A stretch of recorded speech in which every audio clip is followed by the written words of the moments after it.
আল্লাহ বলেন এই সেই ঘরগুলো খাবিয়াতান, এগুলো আমি আল্লাহ সব পরিত্যক্ত করে দিলাম, জনশূন্য করে দিয়েছি। আপনি তাকান, এখন গতকালকে রাত 9টা থেকে শুরু হয়েছে, আজকে রাত 10:30 বাজে, সারা বাংলাদেশে একই অবস্থা। আল্লাহ যেন এভাবে আঙ্গুল দিয়ে দেখাচ্ছে জালেমদের এই সেই ঘরগুলো। বিমা জলামু, এখানে জুলুম করা হতো। এ সমস্ত ঘরের নিচে যে জুলুম হয়তো তার প্রমাণ আজকে পেয়েছে ধানমন্ডির এই 32 নম্বরে মাটির নিচে আয়না ঘর।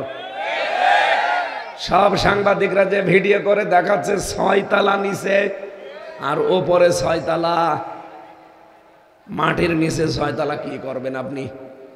যে দেখে ওনারা সব ছোট ছোট ঘর। তার মানে এই জুলাই আগস্টের বিপ্লব যদি সফল না হতো, যারা এগুলো ঘাড়ে নিয়েছিল, মাথায় নিয়েছিল, এগুলো সব নিয়ে ওই জায়গায় বন্দী করে রাখতো। আল্লাহ পাক বলেন এদের এই জুলুমের কারণে এদের বাড়ি ঘর পর্যন্ত আজ জনশূন্য পরিত্যক্ত করে দিয়েছি। এ পর্যন্ত ছিল ওদের ব্যাপার, এর পরের অংশটা আল্লাহ আমাদের জন্য দিয়েছেন। এটা আর বলার দরকার নেই। এটা বললে যদি আমার গায়ে আবার চলে আসে, ইন্না ফি যালিকা লায়াতাল লিকাউমিন ইয়ালামুন। যেহেতু মাদ্রাসাটা এখানে আয়াতে 2টা তাকিদ আছে, ইন্না আছে আর লাম আছে। আল্লাহ বলেন অবশ্যই এর ভেতরে শিক্ষা আছে যারা জ্ঞানী সম্প্রদায় তাদের জন্য। সুতরাং আমরা জ্ঞানী যারা, তাদের জন্য এখানে শিক্ষা কি? জালেমদের এত বড় শিকড় যদি আল্লাহ কেটে ফেলতে পারে, আপনি চিন্তা করতে পারেন ওদের শিকড় কত নিচে ছিল। বেশিরভাগ জালেমদের বাড়ির নিচে আপনি আয়না ঘর পাবেন, টর্চার সেল পাবেন। আমার কুষ্টিয়ার হানিফের বাড়ি, ওখান থেকে জুলুমের সবগুলো সাপ্লাই আসতো। কি করে কার জমি দখল হবে, কাকে সকালে মামলা দেওয়া হবে, কাকে মিথ্যা সাক্ষী দেওয়া হবে, সব ওখান থেকে দুর্বিসন্ধি করতো। আর সকালবেলা ওগুলো সব প্র্যাকটিক্যাল কাজ করে বেড়াতো। আল্লাহ বলেন ওই জালেমদের জুলুমের জায়গাগুলো আমি আল্লাহ পরিত্যক্ত করে দিয়েছি। এই জন্য অনেকে এখন আওয়াজ তুলেছে ধানমন্ডির এই জায়গাটা যেহেতু আসল জায়গা, এখান থেকে সারা দেশে জুলুমের সাপ্লাই হতো। আর নতুন করে যেহেতু আয়না ঘরের খোঁজও পাওয়া গেছে, কি হইতো বলেন তো আপনি যদি টিকে থাকতো জালেম? এই জন্য দল মত নির্বিশেষে দেশের সবাই এখন আওয়াজ তুলছে এই বাড়িটা যেন সামনে হয় কোনো মন্দির বানানো হয়। কেউ কেউ বলছে না মসজিদ বানান, অধিকাংশ মানুষ বলে না মন্দির মসজিদ বানানো যাবে না, টয়লেট বানিয়ে দেন। আমার মনে হয় এটাই দরকার। কারণ আবু জাহেলের বাড়ি যদি টয়লেট হতে পারে সে মরে যাওয়ার পর, তাহলে পৃথিবীর জালেমদের বাড়ি কেন টয়লেট হবে না? আবু জাহেলের বাড়ি ইন্টারন্যাশনাল টয়লেট, আর এটা বানান আপনি জাতীয় টয়লেট। এবং বাংলাদেশের বিভিন্ন মানুষ ওই জাদুঘর দেখতে যাবে, যে দেখবে আয়রে আল্লাহ, এখান থেকে জুলুম হতো, এখান থেকেই মানুষ কিভাবে হত্যা করা হবে সেই পরামর্শ আসতো। তাহলে আমাদের শিক্ষা আয়াত থেকে ইউনিয়ন থেকে সংসদ পর্যন্ত জালেমদের লোক সব সাজানো ছিল। কথা বলেন না কেন? তাও একেবারে স্তরে স্তরে স্তরে। জালেমদের এত কিছু যদি আল্লাহ সব ধ্বংস করে দিতে পারেন, আগামীতে যারা চেয়ারে বসবেন তারাও যদি জুলুম করেন জনগণের উপরে, আল্লাহর কসম 5 বছর পরে আপনার বাড়িও শ্মশান হয়ে যাবে। এই জন্য সাবধান হব আমরা। যারাই সামনে আসবেন তারা যেন জনগণের সেবক হয়, শাসক না হয়ে। কি কথা বলছেন এখানে? যারা এই স্লোগান দিয়ে কাজ করতে পারবে যে আমরা সামনে আসলে শাসক হব না সেবক হব, তাদেরকে দেওয়া লাগবে। আর যারা এখনই শাসক হওয়ার পায়তারা করছেন সেবক না হয়ে, সেবক হলে কোনো মানুষ চাঁদাবাজি করে? বলেন। জেলখানায় 3টা বছর দেখতাম যারা সেবক, তারা কত সুন্দর ব্যবহার করতো। এসে সেবকতে সেবকই, তারা সেবা করে, এই জন্য তাদের নাম সেবক দেওয়া হয়। মহিলা কারাগারে যারা সেবিকা আর আমাদের পুরুষ কারাগারে এরা সেবক, হাসপাতালে যারা সেবা সেবিকা দেখবেন যারা নার্স, এই কথা বলেন না কেন? এরা খেদমত করে, সেবা করে, এই জন্যই সেবক সেবিকা নামই হয়ে গেছে। এই দেশের দায়িত্ব এখন একদল নিতে চাচ্ছে, যারা বলছে আমরা শাসক হব না সেবক হব, আছে না? কিন্তু কিছু মানুষ দেখছে না সেবক না, ওরা অলরেডি হায়নার মতো আচরণ আরম্ভ করে দিয়েছে। তারা থামবেন, তারা থামবেন। আপনি কায়কোবাদের বক্তব্য আমি ভিডিও 5 মিনিট একাধারে শুনেছি। লোকটা পাগল হয়ে গেছে। প্রবাস জীবনে থাকা কি কষ্ট এই লোকটা জানে। সর্বোচ্চ যিনি আছেন আপনাদের দলের তারেক জিয়া পর্যন্ত জানে যে প্রবাসে থাকা কি ঝামেলা। নিজের আপনজন আত্মীয় স্বজন সব কিছু বাদ দিয়ে দূর দেশে পড়ে থাকা। হজে যে মাত্র কয়দিন থাকি তাই আমার মন টিকতে চায় না। কয়দিন আগে মালয়েশিয়া মাত্র 10 দিন, তাই মন কত শক্ত করে বেঁধে রাখলাম। সিঙ্গাপুরে মাত্র 3 দিন, 3 দিনেই মনে হচ্ছে অতিষ্ঠ হয়ে গেছি, কখন বাড়ি যাব। আর আপনাদের নেতা, আমাদের অনেকের নেতা আজ বসে আছে, কেউ কেউ 10 বছর 15 বছর 17 বছর দেশে আসতে পারে না। তারা এই জন্য চেষ্টা চালাচ্ছে যেন সামনে আমরা এসে জনগণের সেবক হতে পারি। সুবহানাল্লাহ বলতে পারেন না? কিন্তু যদি কেউ সেবকের নাম নিয়ে শাসক হয়, তারও পরিণতি এই ফ্যাসিস্টের মতো হবে। আমরা আশা করব আগামীতে যারা আসবেন কোরআনের জন্য দেশটা উন্মুক্ত করে দেবেন। কি কথা বলেন না কেন? এর শিক্ষা, এর প্রসার, এর প্রচার এটা কায়েম করা এই দেশে যেন সহজ হয়ে যায়, সেই ব্যবস্থা যারা করবে এদেশের মুসলমান তাদের পক্ষে আছে। শুধু মুসলমান না, অন্য জাতির লোকেরাও। কয়দিন আগে গাইবান্ধা এক হিন্দু পুরোহিত ঠাকুর সে বক্তব্য দিচ্ছিল যে এই দেশে যদি কোরআনের বিধান কায়েম হয় সবচাইতে বেশি নিরাপদে থাকবো আমরা সংখ্যালঘু যারা তারা। এই জন্য আমার মনে হয় ঝড় যখন উঠে পড়েছে এ কোরআন এবার সংসদে যাবেই যাবে ইনশাআল্লাহ। আমরা চাই 300 জন এমপির ভেতরে অন্তত 151 জন যেন কোরআন বুকে নিয়ে যেতে পারে। যে আল্লাহ আমাদেরকে কোরআনের তাফসীর শোনার জন্য আজকে রাজ্যে বসে থাকার সুযোগ দিলেন, ক্ষমতা দিলেন, তৌফিক দিলেন, ধৈর্য দিলেন, বলেন আলহামদুলিল্লাহ। জবান খুলে বলেন আলহামদুলিল্লাহ। দরুদ সালাম পাঠ করার মাধ্যমে আজকের আলোচনার বিষয়, এই এদিকে তাকান, সূরা তাহার ৭৪ নাম্বার ৭৫ নাম্বার 2টা আয়াত পড়েছি। একটা জান্নাত, একটা জাহান্নাম, 2 কেন্দ্রিক। আমরা দেখব আসলে আমরা কোন দিকে আছি। কিছু ভ্রান্ত ধারণা আজকে নিরসন হবে ইনশাআল্লাহ। আপনারা বোঝার চেষ্টা করবেন। সূরা তাহা কোন সূরা?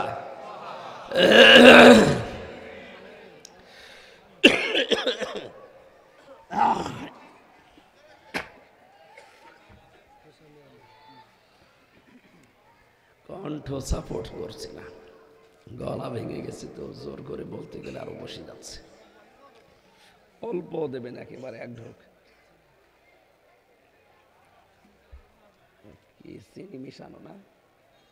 চিনি মিশানো এর ভেতরে? চিনি দিলে গলা বসে যাবে।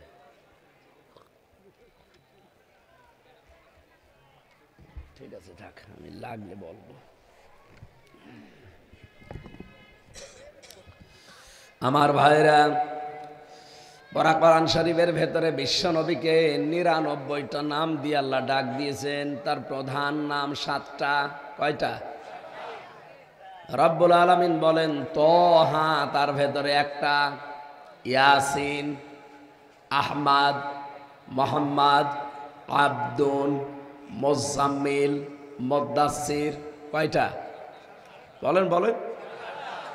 সূরা ফাতিহার ভেতরে যে 7টা আয়াত দেখেন, বিশ্ব নবী মুহাম্মদ রাসূলুল্লাহর প্রতি এই কোরআন নাজিল করে সূরা ফাতিহার ভেতরে 7টা আয়াতে। এটা কিতাবুল মুনাব্বিহাতের ভেতর থেকে বলছি, হাফেজ ইবনে হাজার আসকালানী রহমতুল্লাহ আলাইহির লেখা। আপনাদের এই চট্টগ্রাম বিভাগের বাইতুশ শরফের মরহুম পীর আল্লামা শাহ আব্দুল জব্বার রহমতুল্লাহ আলাইহে, নাম শোনেননি লোকটার? পীর হতে হলে এরকম পীর হতে হয়। উনি পীরও ছিল, তার এলেমও ছিল। আর এখন অনেক পীর হয়, খালি পীরই নাম, কোনো এলেম কালাম নেই। এটা গিয়াসউদ্দিন তাহেরির নামের আগে পীর। ওর পেটে বোম মারবেন তো একটা আয়াতের তাফসির মূল ভাবে করতে পারে কিনা? নামের আগে পীর বসিয়ে রেখেছে। শাহ আল্লামা আব্দুল জব্বার রহমতুল্লাহ আলাইহে তিনি কিতাবুল মুনাব্বিহাত, এটার আরবিতে লিখা, তিনি বাংলা করেছেন। উনি এই সূরা ফাতিহার এই 7টা অক্ষর গবেষণা করে একটা তথ্য দিয়েছেন। আমরা বাংলাদেশে এখন 48,000 পীর নাম শুনি, পীর হতে হলে আব্দুল জব্বারের মতোই হওয়া লাগবে, এইরকম পীর হবে। তিনি লিখেছেন সূরা ফাতিহায় রব্বুল আলামিন এই 7 আয়াতের ভেতরে 7টা অক্ষর দেননি, 7টা হরফ। কয়টা? এদিকে তাকান, কয়টা? 7টা হরফ তিনি দেননি। চিন্তা ভাবনা করে তিনি কিন্তু গবেষণা করে বের করলেন কেন দেননি। সূরা ফাতিহার পুরা 7টা আয়াতে আপনি সা অক্ষরটা খুঁজে পাবেন না। কি অক্ষর? সা অক্ষর আল্লাহ পাক এই সূরার ভেতরে দেননি এই কারণে, কারণ সা দিয়ে যে শব্দটা তৈরি হয় সাবুর, সাবুর মানে ধ্বংস। সাবুর মানে কি? সূরা ফাতিহার এই 7টা আয়াত যদি কেউ দুনিয়াতে আমল করতে পারে, প্র্যাকটিক্যাল লাইফে সেট করতে পারে, আমার আল্লাহ তার জীবনটা ধ্বংস করে দেবেন না। 2 নম্বরে তিনি দিয়েছেন যে এর ভেতরে আপনি জিম খুঁজে পাবেন না। জিম যে অক্ষরটা কেন নেই? কারণ জিম দিয়ে পড়া কোরআনে সেখানেই দেখবেন জাহান্নাম লেখা আছে। জাহান্নাম কয়টা দরজা? 7টা। বলেন বলেন। জাহান্নামের এই 7টা দরজায় আল্লাহ তার জন্য বন্ধ করে দেবেন যিনি সূরা ফাতিহার 7টা আয়াত জীবনে সেট করতে পারবে। সূরা ফাতিহাতে 3 নাম্বার তিনি দিয়েছেন খ অক্ষর পাবেন না। খ দিয়ে আপনি শব্দ তৈরি করতে পারেন খব্বারি, এর বাংলা অর্থ হচ্ছে ভব ঘুরিয়ে। খবারি মানে কি? খব্বারিন মানে ভব ঘুরে, যার কোনো কাজ কাম নেই, উদ্দেশ্য নেই। এর আরেকটা অর্থ আছে লম্পট। এই পৃথিবীতে সূরা ফাতিহার 7টা আয়াত যদি কারো জীবনে সেট হয়ে যায়, সে কোনোদিন লম্পটগিরি করবে না। আজ লম্পটের অভাব আছে দেশে। আমি নাম নিলাম না, ওদের নাম নিতেও আমার ঘৃণা লাগে। 4 নম্বরে আপনি শিন পাবেন না। শিন দিয়ে শব্দ তৈরি করা যায় শাখাওয়াত।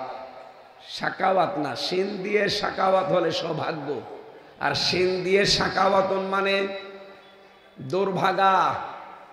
কোরআনে কারিমের সূরা ফাতিহার 7টা আয়াত জীবনে থাকলে আপনাকে আল্লাহ দুর্ভাগা করে দেবে না। আপনার ভাগ্য সুপ্রসন্ন হয়নি যে আপনি ভাগ্যহত হবেন, দুর্ভাগা হবেন।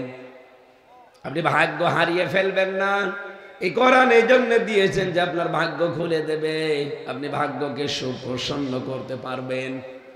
5 নাম্বারে আমি এর ভেতরে পেয়েছি সূরা ফাতিহার ভেতরে আপনি জ শব্দটা পাবেন না। কি? জ অক্ষর দিয়ে দেখবেন পুরা কোরআনে বেশিরভাগ জুলমুন বা জুলমাতুন লেখা আছে। এর বাংলা অর্থ হচ্ছে অন্ধকার। এই 7টা আয়াত জীবনে যদি সেট করতে পারেন, অন্ধকার আপনার জীবনে নেমে আসবে না। সুবহানাল্লাহ বলতে পারেন না? এরপরে পেয়েছি ঝা, 6 নাম্বার অক্ষর। এটা সূরা ফাতিহার ভেতরে ঝা এই অক্ষরটা নেই। ঝা দিয়ে কোরআনে কারিমে আল্লাহ নিজেই দিয়েছেন যাক্কুম। এটা জাহান্নামী মানুষদের খাবার। ইন্না শাজারাতাজ যাক্কুম তুআমুল আসিম। অবশ্যই পাপিষ্ঠ যারা, তাদের খাবার হবে এই যাক্কুম। মুখের ভেতরে দিতে দেরি, ভেতরেও যাবে না, বেরও হবে না, গলায় আটকিয়ে যাবে। তার মানে জাক্কুম গাছের ফল আপনাকে খাওয়া লাগবে না, জাহান্নামেও যাওয়া লাগবে না সূরা ফাতিহা যদি আমল করেন। সর্বশেষ 7 নম্বর অক্ষর আপনি পাবেন না, ফা। কি বললাম? ফা দিয়ে ফিরাকুন মানে বিচ্ছেদ। এই কোরআনের সাথে যদি সত্যি আপনার সূরা ফাতিহার সম্পর্ক আপনার জীবনে থাকে, আল্লাহ আপনার থেকে আপনার সন্তানাদি, আপনার আত্মীয় স্বজন, আপনার জনগণ, এমনকি আপনার এই দেশে যা করেছেন তার থেকে আপনাকে আল্লাহ বিচ্ছেদ করবে না। আজ হাসিনাকে আল্লাহ বিচ্ছেদ করে দিয়েছে, তার সন্তানাদি, তার সম্পদাদি, তার দলের লোক, তার দেশের লোক। এই কথা বলছে না কেন? এমন একটা মানুষের সাথে সম্পর্ক করে এখন আছে যার সাথে বিয়ে পোষাও জায়েজ নেই। বিয়ে করা জায়েজ আছে লোকটার সাথে? বিয়ে যদি করতে চাই তাহলে দাদার শেষ বয়স আবার মুসলমানি দেওয়া লাগবে। আর এখন যে বয়স ও দাদার মুসলমানি দেবেন জিনিস খুঁজে পাবেন, আর এই বয়সে আপনি হাজাম পাবেন কোথায়? ও বুড়ো হাজাম ছাড়া কেউ কাটতে পারবে? আর কেউ তো চোখ খুলে কাটা যাবে না, কারণ ও পাকা মোটা। কাটতে গেলে এখন চোখ বন্ধ করে কাটা লাগবে। শেষে দেখা যাচ্ছে আগা কাটতে যে গোড়া কেটে পারবে।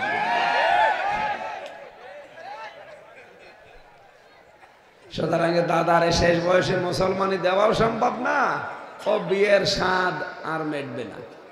সুতরাং যারা এই স্লোগান বেঁধেছেন, এই স্লোগান বন্ধ করেন। মোদির বউ নাই, এটা আর বলা যাবে না। শেখ হাসিনার জামাই নাই, না এটা বলা যাবে না ভাই। কারণ এর সাথে কিয়ামতের আগে বিয়ে হবে না। এখন বিয়ে হতে হলে শর্ত 2টা, কালেমা পড়া লাগবে, মুসলমানি দেওয়া লাগবে। এটাকে আমি বানালাম। সূরা বাকারা 2 নম্বর পারা 14 নম্বর পৃষ্ঠার 4 নম্বর লাইনের, এটা 221 নম্বর আয়াতের মাঝের অংশে আছে। নিয়ে আসেন কোরআন শরীফ। এই যে জিজ্ঞাসা করেন, ওয়ালা তুনকিহুল মুশরিকিনা হাত্তা ইউমিনু, যতক্ষণ মুশরিক পুরুষ ঈমান না আনবে, মুসলমানি না দেবে, মুসলমান না হবে, ওর সাথে কোনো মুমিনা নারীর বিয়ে করা জায়েজ নেই। আমাদেরটা যাই হোক, অন্তত মিথ্যা কথা মতো যাই বলে, কিন্তু সে তো একটা হাজি নাকি? কথা বলে না কেন? সে একটা মুসলমান হাজি না? যদিও তার হজের একটা কথাও সে ঠিক রাখে নাই। কারণ হজে যে মানুষ প্রথমেই বলে ইন্নাল হামদা, যত প্রশংসা করি আজকে থেকে সব তোমার করব, হে আল্লাহ আমি কথা দিয়ে গেলাম, অথচ বাংলাদেশে এসে যত প্রশংসা সব বাবার প্রশংসা। তার মানে তার নিজের কথাই ঠিক নেই। এই কথা বলে না কেন? 2 নম্বরে বলা হয় অন্যায়মাতা লাকা, যত নিয়ামত আমাকে দিয়েছে সব তোমার জন্য ব্যয় করব, অথচ ক্ষমতা আল্লাহর নিয়ামত না? এই কথা বলে না কেন? এই নিয়ামত বেশে আল্লাহর আইনগুলো আরো তুলে দেওয়ার চেষ্টা চালিয়েছে। 3 নম্বরে বলা লাগে বল মুলকা লাকা, আমি যদি রাজ্য রাজনীতি দেশে যেয়ে করি তোমার জন্য করব, আর এসে আরো আল্লাহর রাজনীতি বন্ধ করে দেয়। শেষে বলা হয় লা শারিকা লাকা লাব্বাইক, হে আল্লাহ আমি চলে যাচ্ছি, কিন্তু আমি মুশরিক না, তুমি আমার নামটা একটু হাজিরা খাতায় লিখে নিও। অথচ এসে শিরিকের যত কাজ সব আগে আগে করে। হাজার হাজার কোটি টাকা দিয়ে যে শিরিক করেছিলেন, কি হলো? প্রিন্সিপালের মাথার উপরও রেখেছিলেন বাবারে, নিজেরে রেখেছে। এখন 5 তারিখের পরে নামিয়ে আগুন ধরিয়ে দিয়েছে। আর গতকাল রাত থেকে যা ভাঙ্গা আরম্ভ হয়েছে, কোন মূর্তি এই দেশে থাকবে না ইনশাআল্লাহ। এতে যদি আবার ছেলে যাওয়া লাগে আমরা যেতে রাজি আছি না। এদেশে কোনো মূর্তি থাকবে না। মূর্তির সংস্কৃতি এটা মুশরিকদের। আমরা কি মুশরিক? হ্যাঁ, হিন্দুরা যদি তাদের মূর্তি বানিয়ে পূজা করে বাড়ির ভেতরে, ঘরের ভেতরে, মন্দিরে, কোনো অসুবিধা নেই, করবে তারা। কিন্তু আমরা মুসলমান দাবি করে কোনো মাথার উপরে মূর্তি দেখতে চাই না। আগামীতে এই দুঃসাহস কেউ দেখাবেন না, মানে 5 বছর পরে দেখা যাচ্ছে আপনারটাও আগুন লাগিয়ে জনগণ পুড়িয়ে দেবে। আল্লাহ এত বেশি রেগে যায় শিরিক করলে, জানেন?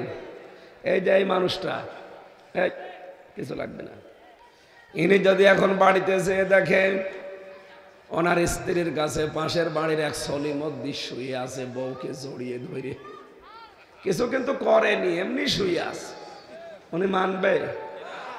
আমি মানব? বাড়িতে ঢুকে যদি দেখি পাশের বাড়ি সলিমদ্দির সাথে শুয়ে আছে, শুধু একটা লাঠি নিয়ে বউকে না দুইজনকে আদা মারা করে ফেলবো, তখন মেরে ফেলবো। কিছুই করেনি, শুধু জড়িয়ে শুয়ে আছে। এই দিয়ে যদি আপনার রাগ হয়ে যায়, আল্লাহ বলেন বীর্য থেকে শুরু করে হামজা পর্যন্ত আমি বানিয়েছি, নাকি কারো কোনো অধিকার আছে? কারো অধিকার নেই। হ্যাঁ, মা বাবা শুধু বিছানায় ছিল, এই বাকি যা করেছে বলেন তো কে? বিজ্ঞান এখন জানিয়েছে বাবার এই স্ফলিঙ্গ দিয়ে বের হয়ে যাওয়া এই নাপাক বীর্যটা দিয়ে আল্লাহ 5টা জিনিস তৈরি করে। মায়ের রেহেমের ভেতরে যে নাপাক পানির থলি আছে, ওই পানি দিয়ে আল্লাহ আরো 4টা জিনিস তৈরি করে: চুল, রগ, হাড় আর পর্দা, রক্ত, গোশত, চর্বি, চামড়া আর স্তর। এই 4 4 8টার একটা 9টা জিনিস যখন এক হয়, রব্বুল আলামিন বলেন আমি নিজে আমার যে রব নামটা নিয়েছি এই কারণে তোকে বানাতে 5টা জিনিস স্পেশাল ভাবে দিয়ে দেই। ওয়াজআলা লাকুমুস সামআ ওয়াল আবসারা ওয়াল আফইদা ইলা আখিরি আয়াত। সূরা নাহাল 14 নম্বর পারার 14 নম্বর পৃষ্ঠার 14 নম্বর লাইনের 13 নম্বর লাইনের 78 নম্বর আয়াতের মাঝের অংশে আছে। আল্লাহ বলেন শ্রবণ শক্তি, দর্শন শক্তি, বাক শক্তি, আকেল শক্তি আর ঘ্রাণ শক্তি, এই 5টা আমি আল্লাহ নিজে দান করেছি।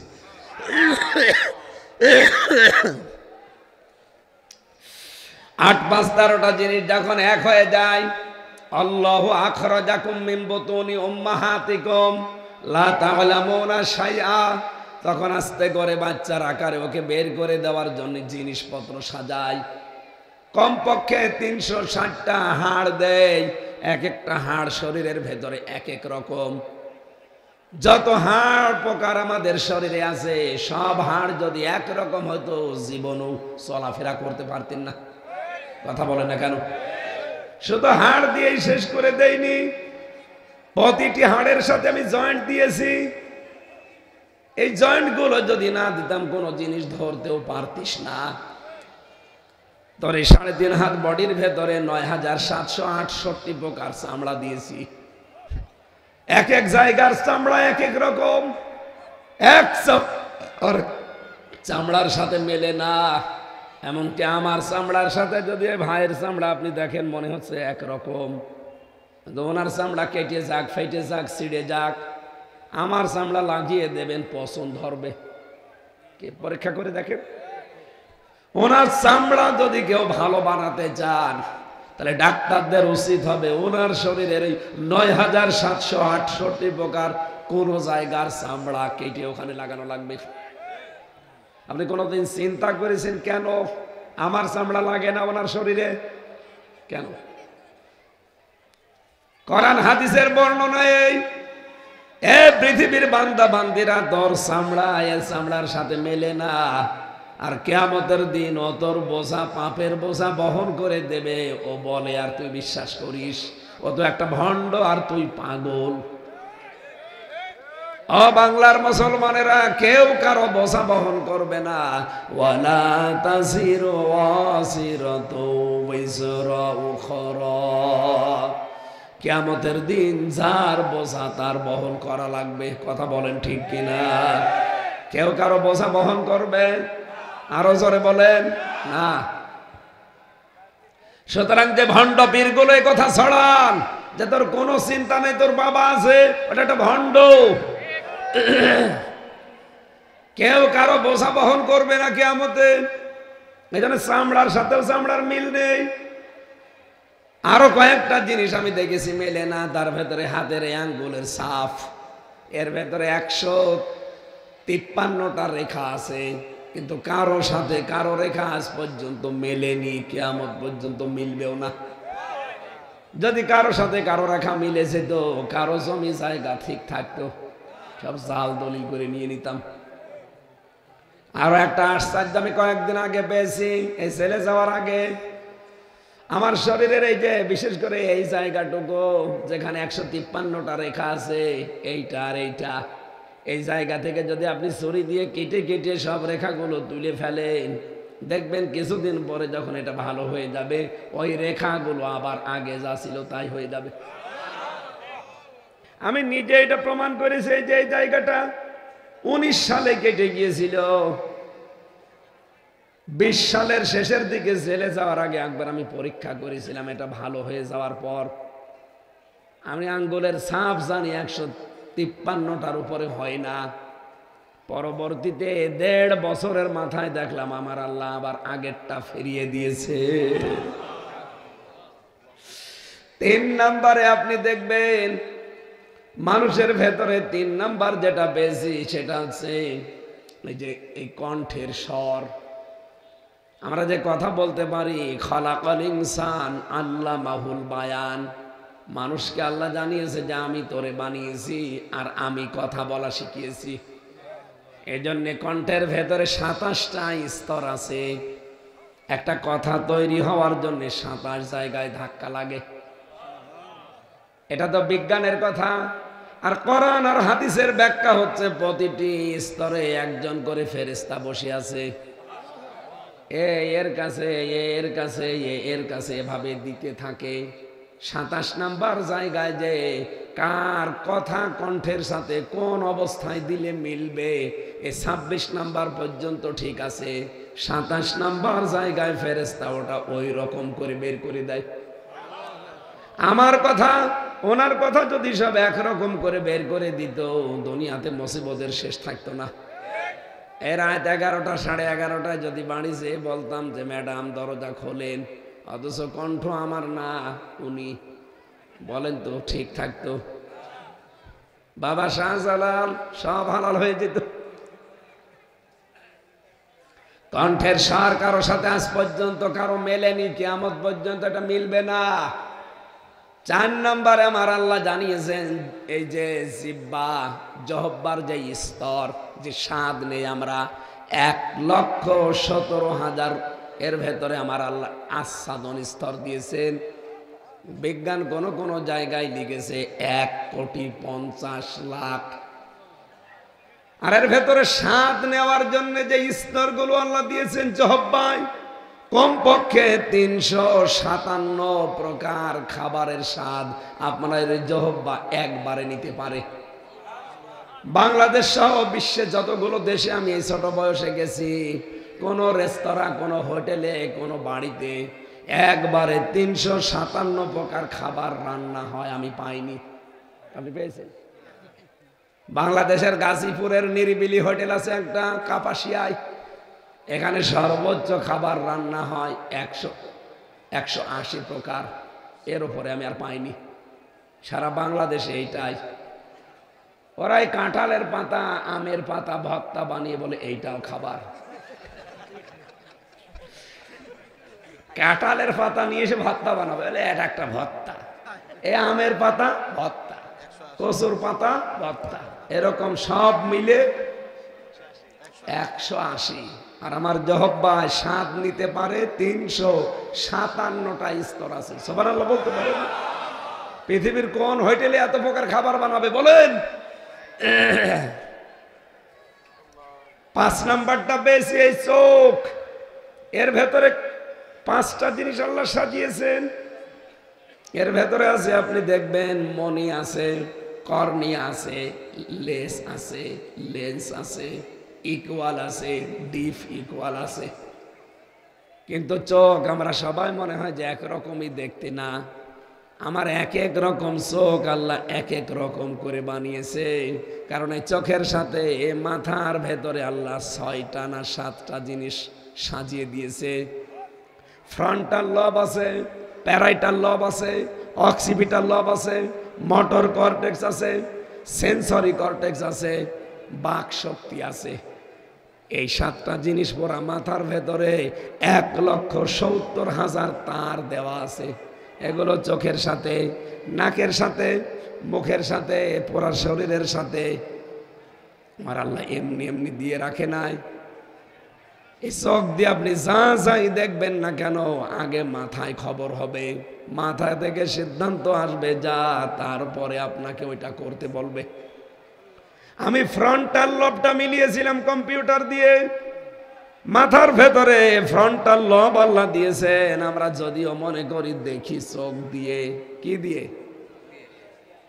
চোখের সাথে যে তার দেওয়া আছে এটা দেখার সঙ্গে সঙ্গে ফ্রন্টাল লবে চলে যায়।